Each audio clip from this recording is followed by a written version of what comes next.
A raging controversy over the now infamous figure of 32 rupees that is being stated as the urban poverty line, and the man in the middle of all the storm. Montek Singh Ahluwalia now with us exclusively on NDTV. Thanks so much, Dr. Ahluwalia, for being with us to share your thoughts on what's really become a huge debate on the issue of poverty. Clearly, political pressure forcing the government to now say that benefits of social sector schemes will now not be linked to this infamous poverty line. That's actually a completely wrong statement, because let's face it, benefits of welfare schemes were not linked to the poverty line in all cases. In fact, the only benefit, there are 2 or 3 others maybe, but it's the food distribution system, right, where the targeted PDS had a concept of BPL. But you know, I mean, as a conscious act, for example, free education, midday meals, ICDS, the Magnarega scheme, these were not linked to the poverty line. The volume of resources that go through these schemes, and many others like the Pradhan Mantri Gram Sadak Yojana, all of which are designed to give benefits to the poor, were not actually linked to the poverty line. But it is true that the poverty line is extremely important, and the fact that there was so much backlash over the 32 rupee figure per day that was submitted as part of your affidavit to the Supreme Court, essentially because it was being seen as one of the ways of determining the benefits that will be given to the poor. Well, first of all, let me say the 32 rupee line is a little bit of arithmetic which the newspapers and perhaps others drew up in order to dramatize the situation.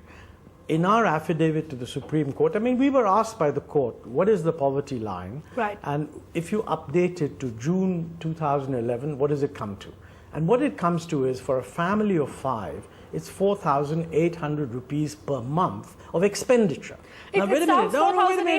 Sounds better than 32. You have got to listen to me on this. Right, sure. The Justice Wadhwa Committee, set up by the Supreme Court, had opined that 5,000 rupees is reasonable as income. Now remember, consumption is usually less than income. If you convert it to 32, many people said to me, but 32, how can a family live on 32? It's not supposed to live on 32.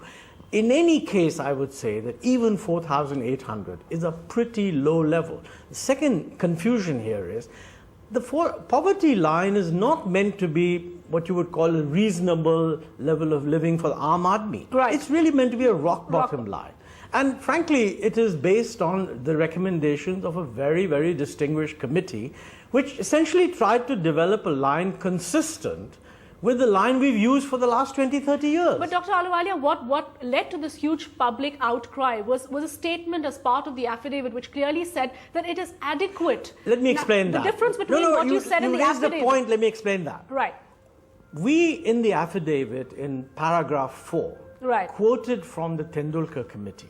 In our affidavit, we were actually summarizing what the committee said. We have not subjected the committee to a separate technical examination. I mean, frankly, if you appoint an expert committee, you don't like their views, you have to appoint another committee. But you did accept, the Planning Commission did accept the views of the Tendulkar Committee. Absolutely, but let me explain. So do you take ownership? Do you take ownership of the 32 you let me answer that question. All right, all right. The Tendulkar Committee was appointed and submitted a report in 2009. Right. That committee's report and results were widely reported then. They were included in the midterm appraisal of the 11th plan, which was placed on the table of Parliament, which went to the NDC, etc. At that time, nobody raised an objection. This effort to make this an issue is simply an effort to, it's a Peepli Live moment organized by your friends in the media. The government had already responded to this. So I don't see what the fuss is about. All right, a Peepli Live moment according to you, but let me get a few clarifications, Dr. Ahluwalia, on some issues. One, of course, is the fact that many now believe that the Tendulkar report is really being made a scapegoat. Do you, as the Deputy Chairperson of the Planning Commission, take ownership for the 32 rupee figure? I take ownership for having appointed Suresh Tendulkar, the late Suresh Tendulkar, was a very good friend of mine, and by the way, an absolutely outstanding economist.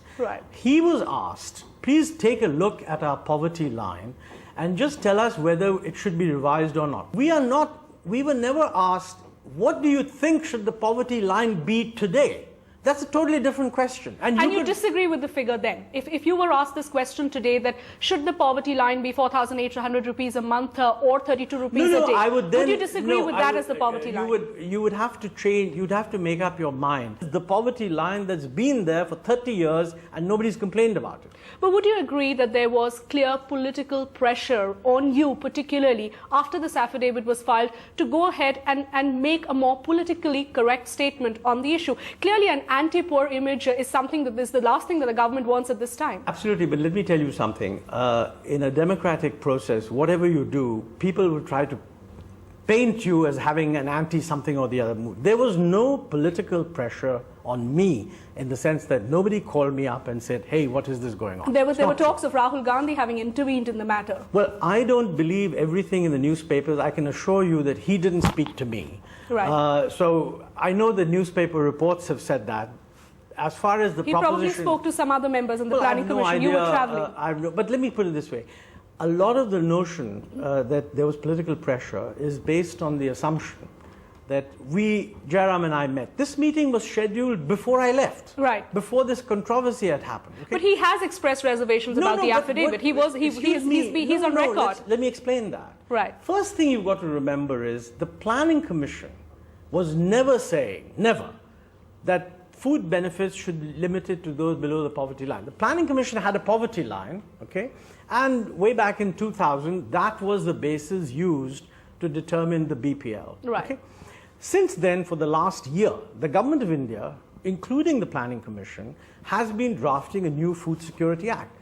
We had decided on 41% months ago. I mean, the EGOM, which is headed by Mr. Pranab Mukherjee, cleared the food security bill, which actually has these provisions. So it is not, what is happening is, since we don't tell everybody what we do every week, it becomes easy to say we're not thinking about it. It's not true.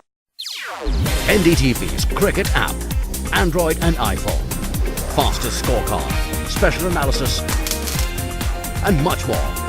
Download free. ndtv.com/apps.